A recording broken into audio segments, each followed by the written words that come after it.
Files அப்படின்னு நினச்சனாலே நம்ம முதல்ல சொல்லக்கூடிய வைத்திய முறைன்னு எடுத்துட்டோம்னா உணவு தாங்க. அது எல்லாருக்கும் காமனாக தெரிஞ்ச ஒரு பொருள் கருணைக்கிழங்கு. அதில் பிடிக்கருணைன்னு சொல்லக்கூடியது தான் சிறப்பு. ரெண்டு ஒன்று சட்டிக்கருணை, ஆங்கிலத்தில் எலிஃபென்ட் யாம் அப்படிம்பாங்க. சரி, யாம்னு சொல்லக்கூடியது வந்து பிடிக்கருணை, சின்னதாக இருக்கும். அந்த பிடிக்கருணை கிழங்கை நாம் வந்து பயன்படுத்துறது மூலமாக இதை கட்டுப்படுத்த முடியும். இது முதல் பொருள் வீட்டில் இருக்கிறது. அதாவது பைல்ஸ் இருக்கிறவங்க இந்த பிடிக்கருணை கிழங்கு உணவுகளை சேர்த்துக்கலாம். பைல்ஸ் இல்லாமல் இருக்கிறவங்களும் சேர்த்துக்கலாம். அது பைல்ஸ் வராமல் தடுக்கும். பைல்ஸ் வராமல் தடுக்கிறது மட்டும் இல்லாமல் நிறைய விஷயங்களுக்கு கருணைக்கிழங்கு உதவியாக. கல்லீரல் நலம், குடல் நலம், பைல்ஸ் வராமல் தடுக்கிறதுக்கு இதுக்கு வந்து பிடிக்கருணை கிழங்கு அப்படிங்கிறது ரொம்ப உதவியாக இருக்கும். அது கருணை மசியல்னு செய்வாங்க.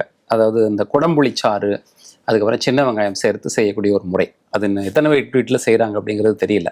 ஸோ கருணை மசியல் அப்படின்னா நீங்கள் திருநெல்வேலி, கேரளா சைடு, இன்னும் வந்து கொச்சின், அப்புறம் வந்து ஸ்ரீலங்கால எல்லாம் கருணை மசியல்ங்கிறது ஒரு அழகான ஒரு உணவு.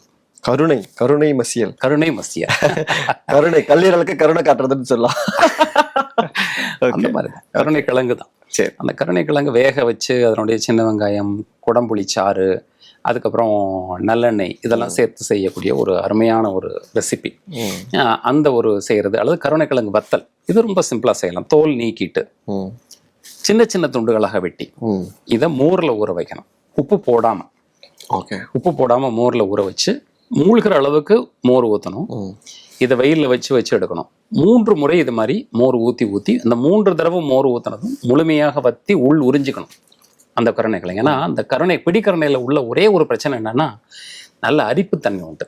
சரி, சாப்பிடும்போது வாயில் அரிக்கும், கையிலெல்லாம் அரிக்கும். அதுக்கு வந்து கருணைக்கு புளியிடு அப்படின்னு ஒரு பழமொழியே உண்டு. சரி, குடம்புளி சாறு விடணும், அப்படி இல்லைன்னா மோர் விடணும். சரி, ஸோ இது ரெண்டில் ஏதாவது ஒன்று செஞ்சாச்சுன்னா அந்த காரத்தன்மையை அது நீக்கிடும். ஸோ அந்த மாதிரி அதில் உள்ள ஊற வச்சு அதனுடைய தன்மைகள் எல்லாம் மாற்றி வத்தலாக செஞ்சு வச்சிட்டோம்னா, அந்த வத்தலை நல்லெண்ணெயில் வறுக்கணும் அல்லது நெய்யில் வறுக்கணும். வறுத்து முதல் 3 கவளத்தில் சோறில் போட்டு பிசைஞ்சு சாப்பிட்டோம் அப்படின்னாச்சுன்னா, இந்த பைல்ஸ் வந்தவங்க, அறுவை சிகிச்சை பண்ணவங்க, வரக்கூடாதுன்னு நினைக்கிறவங்க எல்லாத்துக்குமே இதை பயன்படுத்தலாம். சூப்பர்.